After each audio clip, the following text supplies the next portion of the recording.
Assalamualaikum warahmatullahi wabarakatuh. Alhamdulillahirabbil alamin wassalatu wassalamu ala nabiyyina Muhammadin wa ala alihi wa sahbihi ajmain. Amma ba'du. Anak-anak yang soleh dan solehah yang semoga senantiasa dirahmati Allah Subhanahu wa taala. Alhamdulillah kita bertemu kembali dengan mata pelajaran IPS terpadu untuk kelas 7. Dan pada kesempatan kali ini, sebelum memulai belajar daring, mari kita mulai dengan membaca doa. Bismillahirrahmanirrahim. Rabbi zidna ilma warzuqni fahma. Amin. Nah, anak-anak yang soleh dan solehah yang semoga dirahmati Allah, pada kesempatan ini kita akan masuk ke bab 4, yaitu kehidupan dan perubahan sosial di Indonesia pada masa klasik. Nah, anak-anakku sekalian, ketika melihat background dari layar ya yang sudah Bapak tampilkan, mungkin anak-anak sudah bisa melihat bahwa di situ ada gambar tentang manusia purba.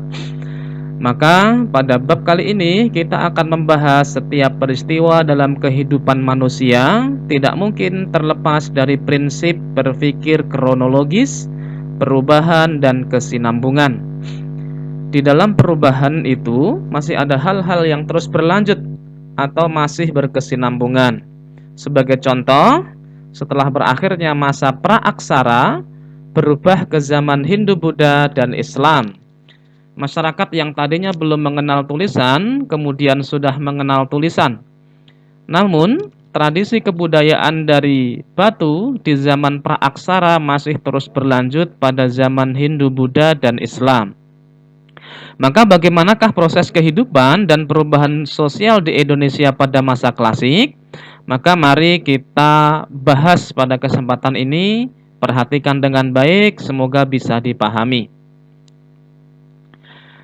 Adapun pada bab ini, isi materi adalah A. Kehidupan dan perubahan sosial di Indonesia pada masa praaksara. B. Kehidupan dan perubahan sosial di Indonesia pada masa Hindu-Buddha. Dan C. Kehidupan dan perubahan sosial di Indonesia pada masa Islam. Baik, yang pertama kita akan bahas tentang kehidupan dan perubahan sosial di Indonesia pada masa praaksara. Nah, anak-anak sekalian, anak-anak bisa melihat gambar yang ada di layar di mana ini adalah merupakan potret kehidupan pada masa-masa praaksara ya. Masa praaksara ini adalah masa di mana manusia pada masa itu masih belum mengenal tulisan. Jadi kedua gambar ini menunjukkan corak kehidupan sosial ekonomi manusia purba pada masa praaksara, di mana mereka berburu dengan menggunakan peralatan-peralatan yang serba sederhana dan tradisional yang disediakan alam ya. Menggunakan batu ya dan juga lain sebagainya. Kemudian juga anak-anak sekalian, ada gambar di mana ini adalah tempat-tempat manusia purba pada masa praaksara. Mereka hidup berburu dan berkelompok, serta mereka juga pada perkembangannya mulai mengenal kepercayaan. Nah, sebelum mengarah ke manusia purba, maka yang pertama kita akan membahas kondisi alam bumi kita pada masa dahulu.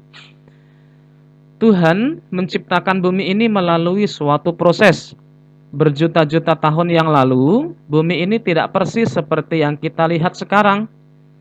Keadaan bumi kita ini mengalami perubahan dari waktu ke waktu. Perubahan itu kadang kala kecil saja, tetapi kadangkala amat besar. Perubahan yang cukup besar terjadi beberapa kali dan diperkirakan baru berakhir 20.000 tahun yang lalu. Perubahan permukaan kulit bumi juga terjadi di Kepulauan Indonesia. Pada waktu terjadi perluasan permukaan es dan turunnya permukaan air laut, di Indonesia bagian barat terbentuk paparan Sunda. Paparan itu adalah dangkalan ya. Artinya laut dangkal. Dan Indonesia bagian timur terbentuk paparan Sahul ya. Ini yang menghubungkan Indonesia bagian timur dengan Australia. Kalau paparan Sunda ini menghubungkan juga bagian barat Indonesia dengan benua Asia.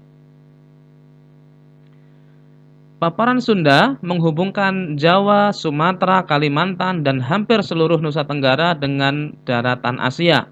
Sementara paparan Sahul menghubungkan daratan Papua dengan Australia. Menurut ilmu geologi, perkembangan bumi dari awal terbentuknya sampai dengan terbagi menjadi 4 zaman, ya. Jadi perkembangan bumi itu dari awal terbentuknya sampai dengan sekarang ya, saat ini terbagi menjadi 4 zaman. Di antaranya adalah sebagai berikut. Yang pertama, zaman Arkeozoikum merupakan zaman tertua yang berlangsung kira-kira 2.500 juta tahun dalam sejarah perkembangan bumi. Dalam zaman ini bumi sama sekali tidak ada kehidupan, ya, anak-anak sekalian, ya. Jadi pada zaman Arkeozoikum, masa itu bumi tidak ada kehidupan. Kemudian dilanjutkan dengan zaman Paleozoikum yang berlangsung kira-kira 340 juta tahun, dan pada waktu itu mulai ada kehidupan di bumi. Kehidupan ini ditandai dengan adanya jenis binatang-binatang kecil ya yang tidak bertulang belakang. Setelah itu mulai muncul jenis ikan ya, permulaan jenis amfibi dan reptil. Zaman ini juga disebut dengan zaman primer.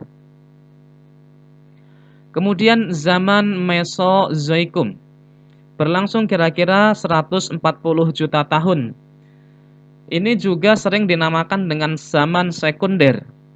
Selama zaman ini mulai hidup dan berkembang pesat berbagai jenis ikan, amfibi, dan reptil. Reptil yang berkembang begitu menakjubkan. Jadi kalau zaman itu reptilnya juga raksasa ya. Maka jenis reptilnya berupa dinosaurus beserta dengan kelompok-kelompoknya.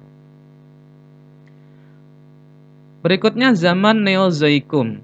Berlangsung kira-kira 60 juta tahun yang lalu hingga dengan sekarang ya.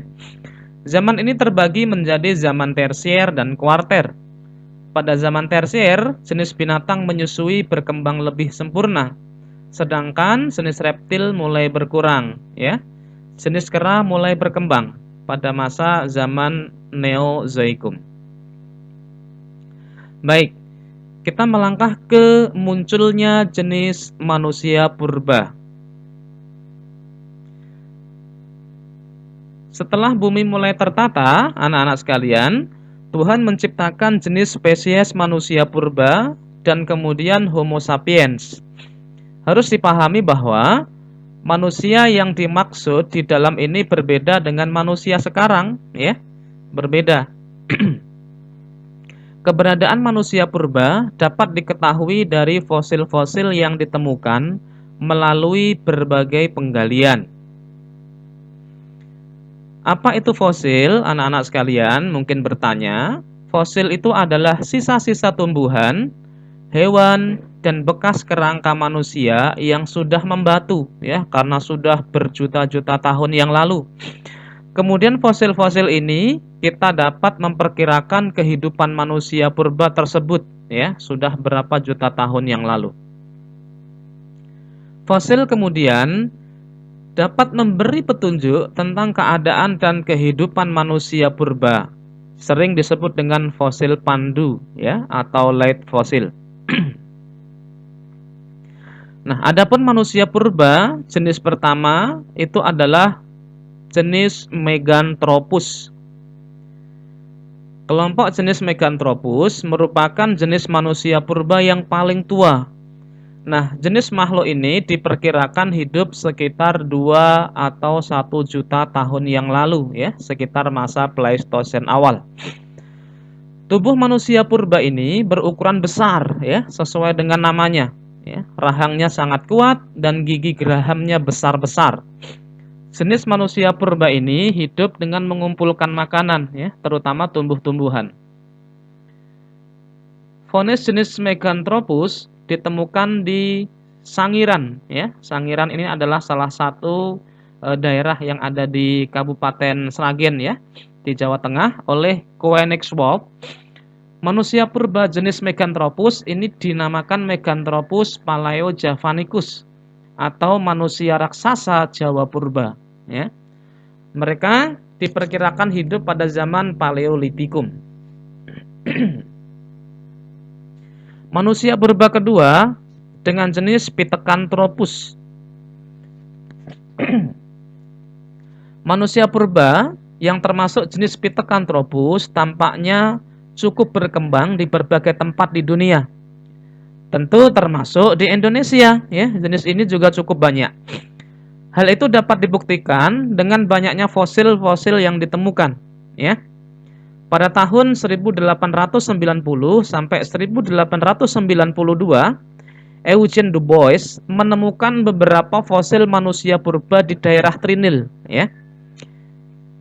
Maka dia menyebutnya dengan Pithecanthropus erectus.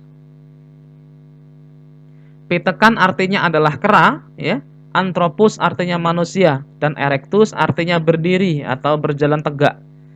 Jadi Pithecanthropus erectus dapat diartikan manusia kera yang berjalan tegak ya. Dikatakan bahwa jenis Pithecanthropus yang tertua di Indonesia adalah Pithecanthropus mojokertensis atau Pithecanthropus robustus ya. Ini adalah ditemukan di daerah Trinil ya, Mojokerto.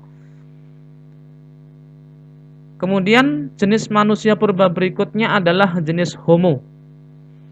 Manusia purba jenis Homo ini hidup pada masa Holosen ya, sekitar 40.000 sampai 25.000 tahun yang lalu ya.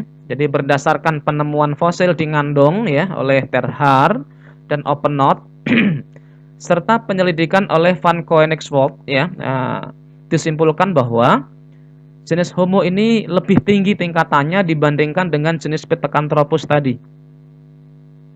Jenis makhluk Homo yang ditemukan di Ngandong atau dekat Solo ya, Jawa Tengah juga, itu disebut dengan Homo soloensis ya, atau manusia dari Solo. Ternyata manusia jenis Homo ini juga berkembang ya dan ditemukan di daerah Wajak di Tulungagung pada tahun 1889 ya oleh Eugene Du Bois. Maka kemudian jenis Homo yang ditemukan di Wajak ini disebut dengan Homo wajakensis ya, atau manusia purba dari Wajak. Nah, ini adalah kira-kira ya gambar manusia purba jenis Homo soloensis dan jenis wajakensis. Nah, baik anak-anak sekalian yang semoga dirahmati Allah. Sekian dulu ya tentang manusia purba. Nanti berikutnya akan kita bahas lebih dalam lagi pada pertemuan berikutnya. Semoga bisa dipahami dengan baik dan tetap belajar dengan semangat. Dan semoga pada bulan Ramadan ini bisa berpuasa dengan lancar dan kita semua dijauhkan dari segala macam bahaya. Kurang lebihnya mohon maaf lahir dan batin. Billahi taufik wal hidayah. Fastabiqul khairat. Wassalamualaikum warahmatullahi wabarakatuh.